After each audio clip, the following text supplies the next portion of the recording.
겸손의 본보기를 세웠어요.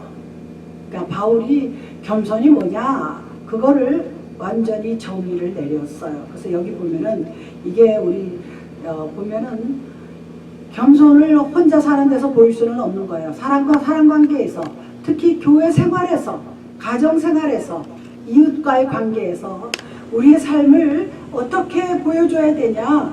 내가 삶을, 겸손을 보여주는 데에 따라서 내 삶이 결정지어지고 나를 통해서 예수 그리스도를 알고 발견하게 된다는 것을 볼 수가 있습니다. 그래서 우리가 예수 그리스도의 겸손이 이 빌립보서 2장을 통해서 나타나는 것을 볼 수가 있습니다. 사람이요 겸손하게 되면은요 하나가 돼요. 부지간도요 하나가 겸손하지 않으면 만날 싸울 뿐만 아니라 한쪽을 깔보게 되면요 싸움이 일어나요. 싸움을 안 한다 그래도요 눈을 내려뜨게 됩니다. 그게 꼭 뭐 진짜 눈꺼풀을 내려뜨는 것보다도요 그렇습니다. 옛날에요 국무총리 최기화 대통령이 있었어요. 잠깐 대행했지만 그분의 와이프는요 초등학교만 나왔다 그랬어요. 초등학교 나왔는지 무학자인지. 그런데요 아주 부인한테요 예의로 대하고 부인 또한 사람 참 괜찮아요. 그게 부부예요. 자식을 낳고 사는 사람들끼리 서로 겸손하지 않으면 어렵습니다. 그리고 자녀들을 낳아서 키울 때에 부모의 겸손을 봐야 그 아이들이 나가서도 겸손한 삶을 살 수가 있는 것을 볼 수가 있습니다.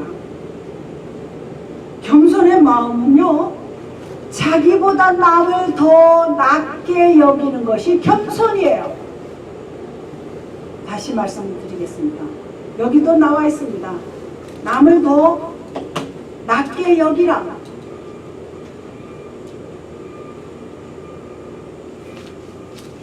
3절에 보면은 아무 일이든지 다툼이나 허용으로 하지 말고 오직 겸손한 마음으로 각각 자기보다 남을 낮게 여기고 그랬습니다.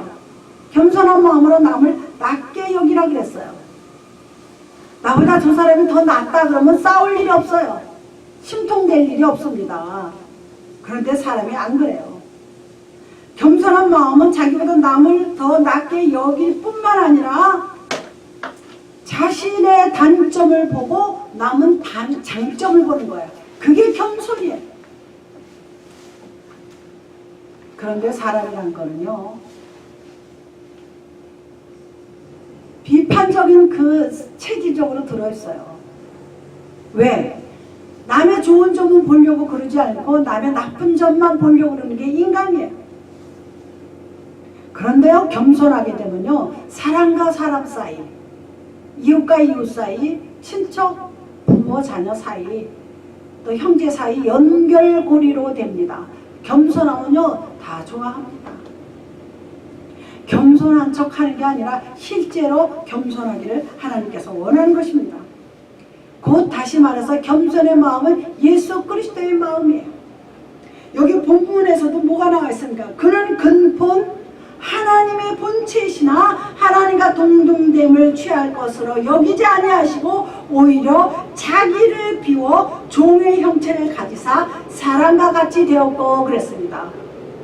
하나님이시지만은 오히려 마음을 비우고 모든 걸 비우고 이 땅에 내려와서 육신을 쓰고 종의 형체로 사람을 섬기고 하나님을 섬겼다는 그러한 말씀을 하고 있는 것을 볼 수가 있습니다.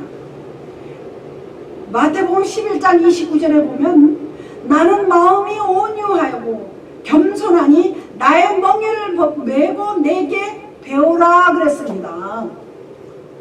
사람은요 많이 배운 사람한테 배우는 거 아닙니다. 그거는 단순한 세상 지식은 배울지 모르지만 다른 건 배울 수가 없어요. 하나님께서는 뭐라 그랬어요? 예수님께서 나는 마음이 온유하시다 그랬어요. 그리고 겸손하니 나의 멍에를 메고 내게 배우라 그랬습니다. 우리는 주님의 모든 것을 배워야 될 줄 믿습니다. 두 번째, 오늘 성찬식이 있어서 짧게 할 겁니다. 예수님이 이 땅에 살 때 겸손이 무엇인지 모범을 보이셨어요. 5절에서 8절 보면 5절 보시 너희 안에 이 마음을 품으라 곧 그리스도의 마음이니 그랬습니다. 이 마음을 품으라. 무슨 마음? 그리스도의 마음. 우리가요 그리스도의 마음만 품으면요 분할 일이 없어요. 이 세상에 분하고 억울하다 하다 해도 예수님 같겠어요? 예수님은 아무 죄도 없으시고 그런데도 잡아서 죽였어요. 그것도 제일 처참한 형들에 올라가서 우리를 위해서 우리 죄와 허물을 위해서 돌아가신 것을 믿습니다. 너희 안에 이 마음을 품으라 곧 예수 그리스도의 마음이니 우리가 겸손하려면 예수의 마음이 아니면 안 돼요. 왜? 인간은 자기 나름대로 노하우가 있어요. 그것을 알아주기를 바라는 게 사람이에요. 그리스도는 하나님과 동등됨을 포기했어요. 사람의 몸을 입으셨어요. 종의 형체를 가지셨어요. 그리고 우리 죄를 위해서 십자가에 달리셨다는 것을 알 수가 있습니다. 제가 아까 서두에도 말씀드렸지만 오늘 종료주일이에요. 예수님께서 예루살렘 밖에서 전도하시다가 예루살렘에 들어오셨어요. 제자들이 모두 반대했어요. 주님 들어가시면 죽습니다. 그런데도 다 물리치시고 예루살렘으로 들어오셨어요. 그래서 들어오실 때 나귀를 타고 들어오셨어요. 작고 어린 나귀를 타고 들어오실 때 사람들이요 호산나 호산나 주 예수여 주 예수 이름으로 오시는 이여 그리고 환영했어요. 종려나무를 꺾어서 흔들었어요. 발밑에 깔았습니다. 그런데요 거기서 그 아주 중요한 게 있습니다. 미물의 짐승이지만 예수님을 등에 업고 들어온 나귀도 환영을 받았어요. 우리가 힘들고 어려운 일이지만 내 십자가, 내가 아닌 십자가도 때로는 질 수도 있어요. 그것을 지고 가면 예수님의 영광이 드러날 뿐만 아니라 나도 영광을 받습니다. 내가 복음을 전하며 주님을 전하는 거지만 그리스도의 사랑을 전하는 거지만 나도 영광을 받고 나도 복음의 사람이 되는 거예요. 언젠가 하나님께서 큰 아주 귀한 면류관을 주실 줄로 믿습니다. 요한복음 13장 4절 5절에 보면 제자들에게 발을 씻기는 게 나옵니다. 저녁 잡수시던 자리에서 일어나 겉옷을 벗고 수건을 허리에 두르시고 발을 씻으셨어요. 요한복음 13장 4절 5절에 나옵니다. 그 제자들의 발을 씻긴 그 겸손함. 요새 세족식이라 그래서 교회에서 이렇게 수련회를 가거나 수양회 가면 그런 행사를 합니다. 그거는요 그냥 행사일 뿐이에요. 그거라도 해서 잠깐 우리가 생각할 수 있는 시간을 주신 것도 감사하지만 근데요 또 그게 행사인데도요 어떤 교인은요 막 울어요. 다른 사람이 발을 씻겨주시니까 감격해서 그런 건가 봐요. 저도 다른 사람한테 발을 몇 번 씻겼어요. 총회 가서 다른 목사님이 내 발을 씻겨주신 적이 있어요. 나도 또 다른 사람의 발을 씻긴 적이 있고. 근데요 한번 우리가 교만한 사람들의 특징을 한번 봐야지 돼요. 왜 교만하냐? 재물이 많아요. 그러니까 돈 없는 사람들은 다 무시하고 깔보는 거예요. 그 다음에 지식이 많습니다. 많이 배웠어요. 학벌이 좋아요. 내세는 안 해요. 교양은 갖췄기 때문에. 그러나 은근히 교만합니다. 그리고 또 어떤 사람이 교만하냐? 지위가 높아. 예를 들어서 한국의 장관이다, 청와대에 다닌다, 법관이다, 검사다, 변호사다. 은근히 그런 게 아는 사람을 은근히 깔봅니다. 많이 배워가지고 또 이런 국가고시에 패스를 한 사람들이다 이거야. 또 직분 가지고 또 사람을 무시해요. 장로님이다, 목사님이다. 장로 목사님은 오히려 더 겸손해서 평신도들을 섬기라는 뜻인데 교만한 사람들이 있습니다. 그래서 새로 들어온 초신자들은 은근히 깔봐요. 아유 그것도 몰라요 이래요. 그런 권사님도 있었어요. 그리고요 아무 주의가 없어도 말투를 들어보면 압니다. 착하고 선하고 겸손한 사람은요 절대 눈에 힘이 들어가지 않습니다. 제가 말하는 눈에 힘이 들어간다는 것은 총명하고 빛나는 눈이 아니라 그 속에 교활합니다. 그 눈이. 그리고 눈이 좀 느끼해요. 그런 사람들은 교활합니다. 어떤 눈이 느끼한지는 아마 뭐 각자들 다르시겠지만 교활합니다. 교활해요. 왜? 때에 따라서 이 사람의 말과 눈이 달라요. 그런 사람은 교만한 사람이에요. 세 번째,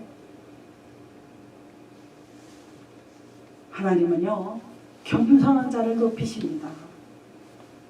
예수 그리스도께서 누구든지 자기를 낮추는 자는 높아지리라 그랬어요.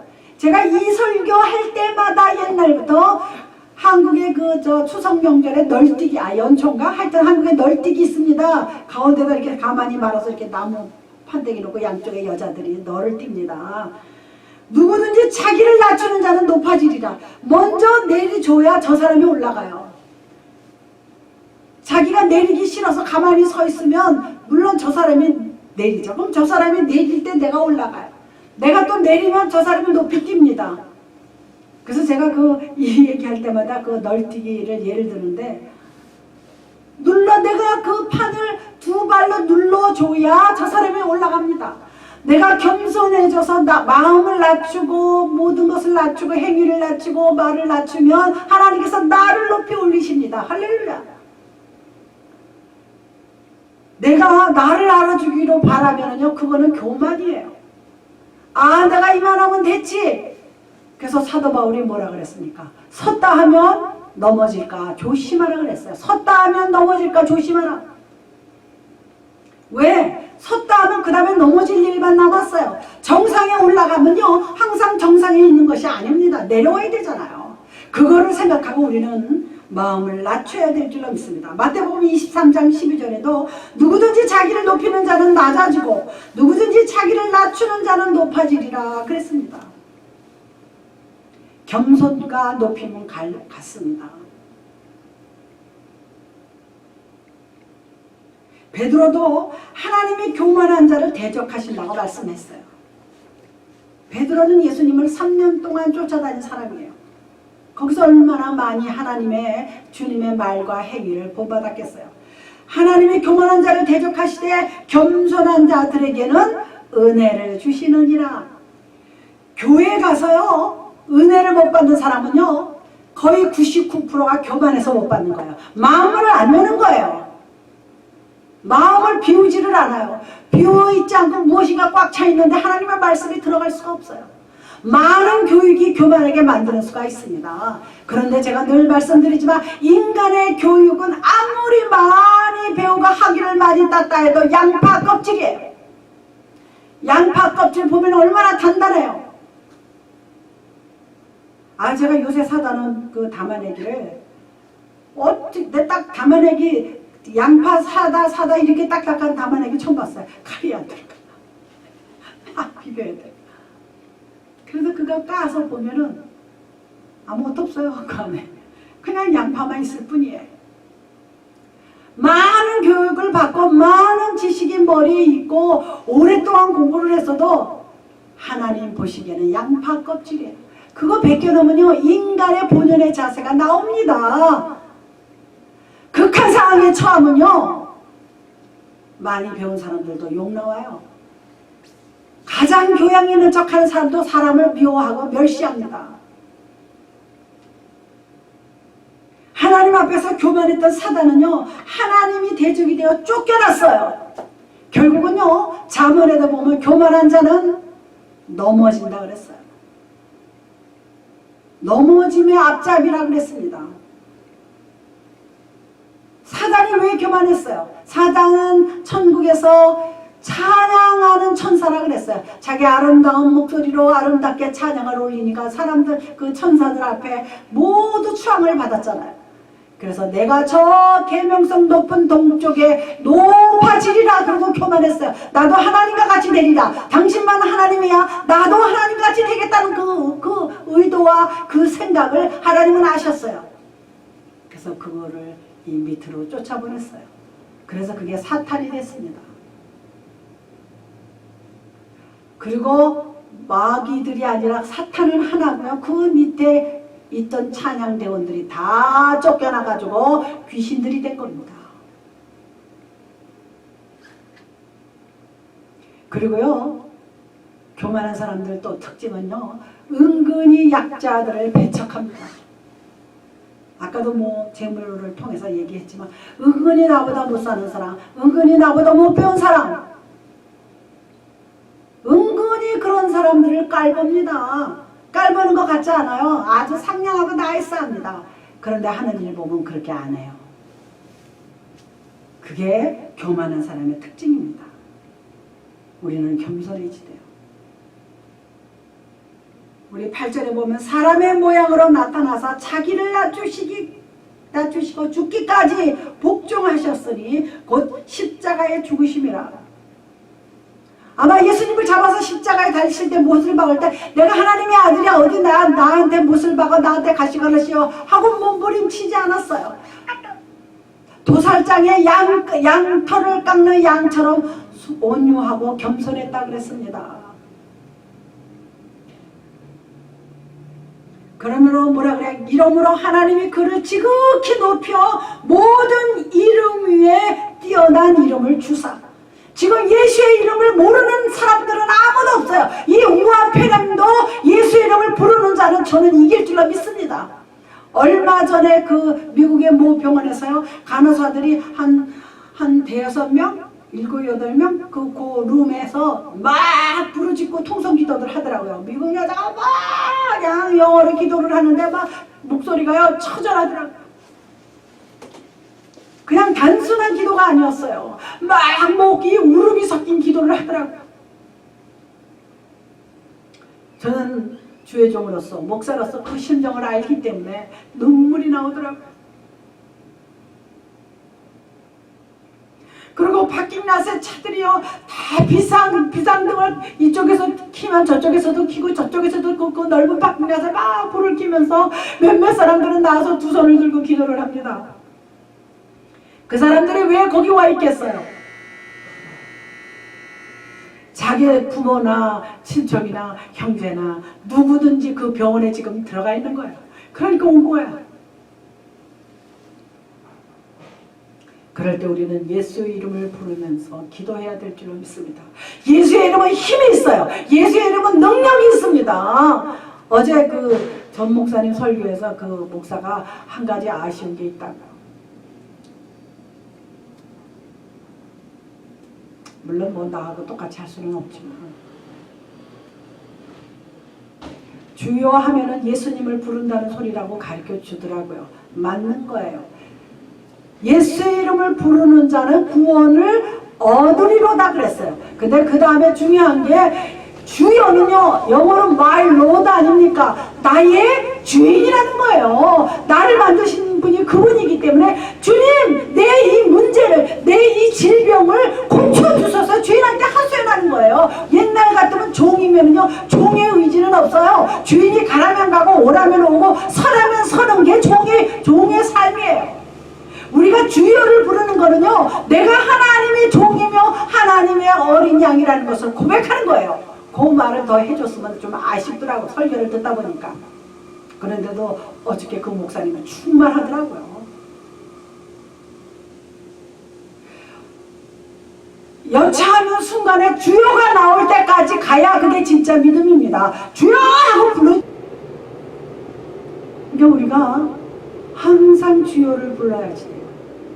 제가 어려서요 교회는 다녀도 믿음이 그렇게 없으니까 우리 어머니가 주여 부르고 우리 사촌 조카가 걔는 끄떡만 하면 나보다 한 살 아래인데 그 당시에 주여 뭐 하면 주여 뭘 실수하면 주여.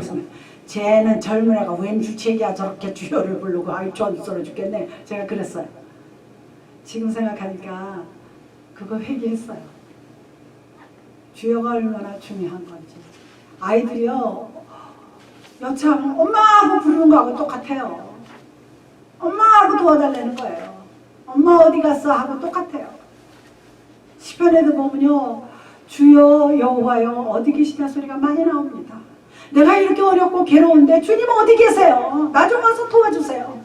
주여, 그게 주여예요. 나의 주님, 나의 생명 되신 예수 그리스도를 부르는 겁니다. 우리 종료 주일에 주님을 만나야 될 줄로 믿습니다. 할렐루야. 마지막 네 번째, 이 겸손한 마음은요, 그 밑바탕에 사랑의 마음이 깔려 있습니다. 사랑의 마음이 없으면요 아무것도 할 수 없어요. 전도도 못합니다. 죽어가는 영혼이 너무나 불쌍해요. 정말이에요. 너무 불쌍해서 너무너무 불쌍해요. 예수님 믿고 전도하다가 주님 전에 가야지. 그래야 명예관도 받고 하나님 앞에 설 때에 떳떳해야 되잖아요. 우리는 반드시 하나님 앞에 섭니다. 잘해서 섰든 잘못해서 섰든 심판하신다 그랬어요. 할렐루야.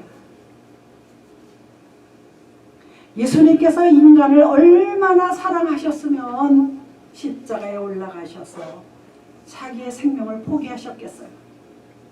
무엇을 위해서? 우리의 구원과 생명을 위해서. 그냥 놔두면은 분명히 지옥을 가고 분명히 심판을 받을 텐데 그렇게 해서 생명을 우리에게 주셨어요. 할렐루야. 온갖 고난과 수치와 발가벗겨서 올라갔다는 거, 한창 젊은 33살의 나이에 거기에 올라갔다는 것은 너무 창피한 거예요. 얼마나 억울하고 분했겠어요. 육신을 썼기 때문에 그런 생각하지요. 그러지만 말이 없으셨어요. 자기가 맡을 짐을 지고 가셨어요. 할렐루야. 사실 그것도 자기가 맡을 짐이 아니라 우리의 짐, 우리의 죄악입니다. 우리의 허물이에요. 그런데요, 우리가 알 게 있습니다. 인간들도 사랑합니다. 인간들의 사랑 속에는 무엇이 들어있나를 우리가 정확하게 알아야지 돼요.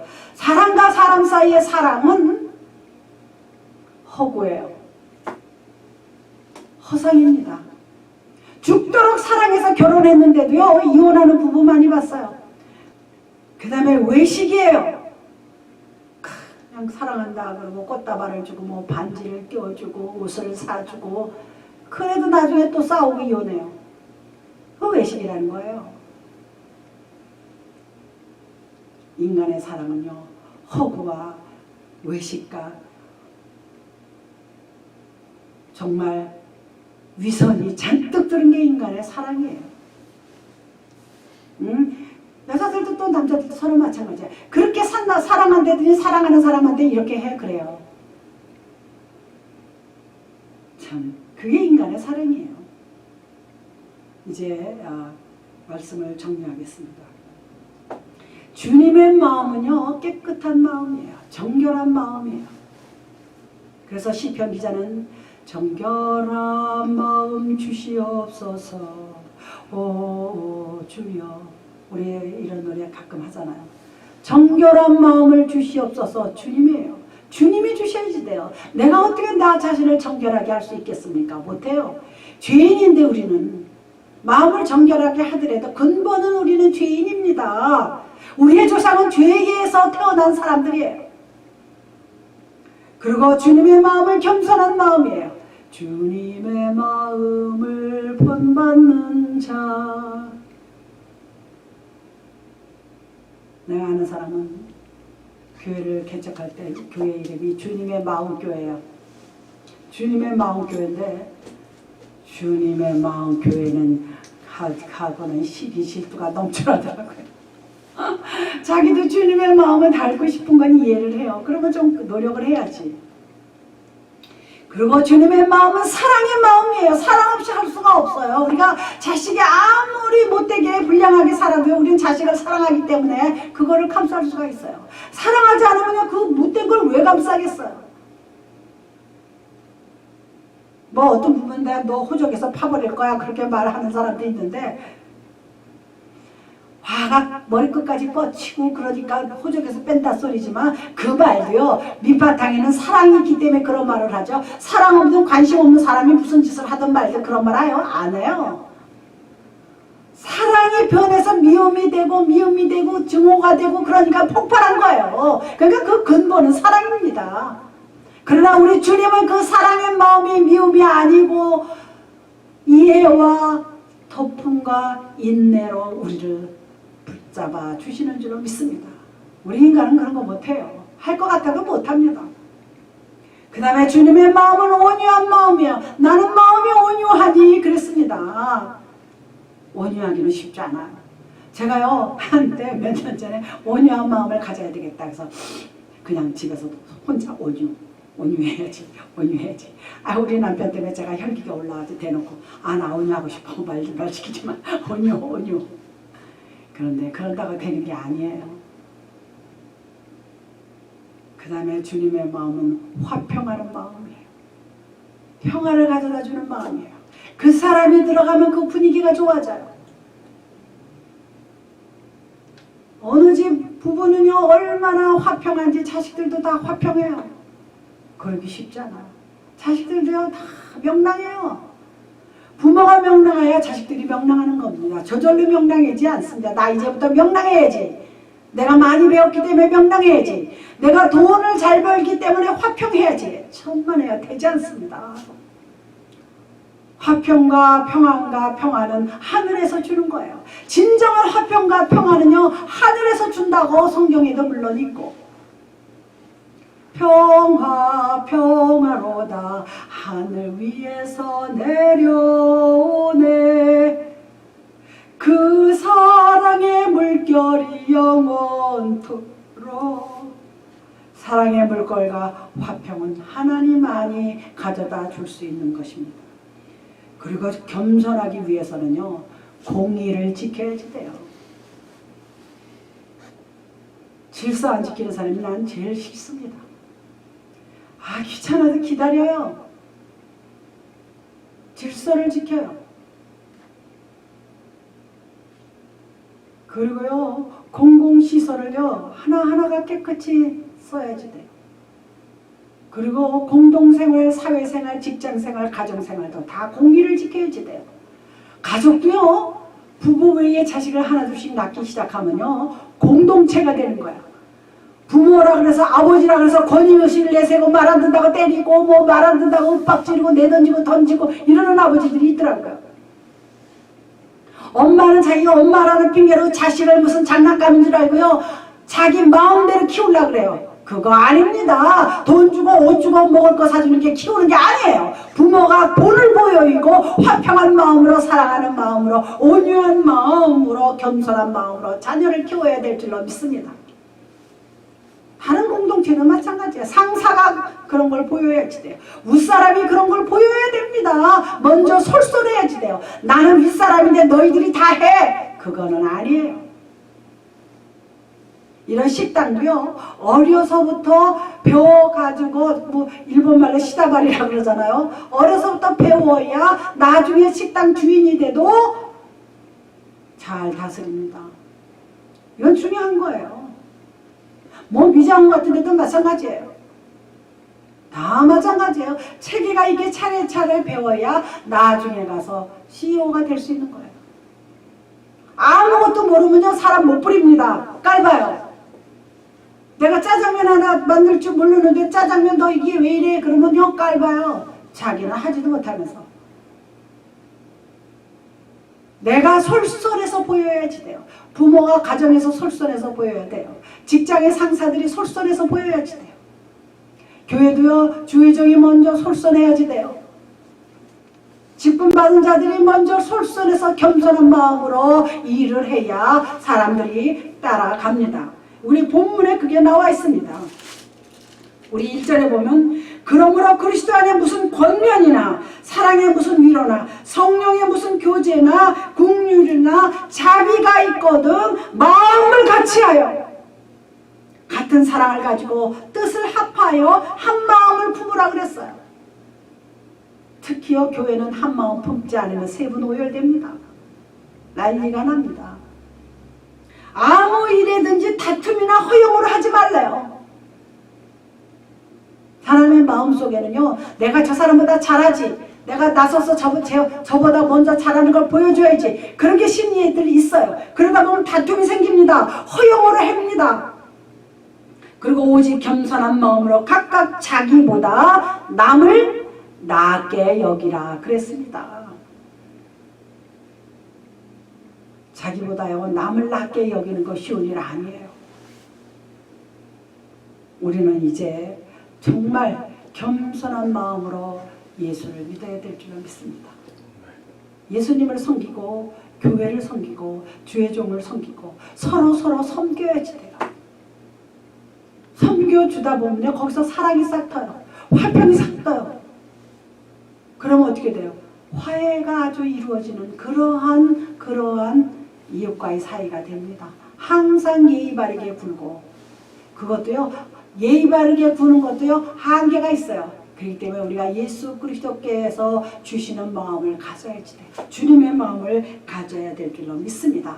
그러다 보면 누가 영광을 받아요? 하나님 영광 받아요. 아 역시 예수 믿는 사람이 다르다. 아 저 교인들은 다르다. 뿐만 아니라 우리가 그러다 보면요 교회의 덕을 세워요. 아 그 교회 사람들 나 너무 괜찮아. 그래서 우리가 겸손하게 살다 보면은 교회의 덕을 세운 것, 본인은 물론이거니와 하나님의 영광을 드러내는 것을 볼 수가 있습니다. 기도하시겠습니다. 사랑의 아버지 하나님 감사드립니다.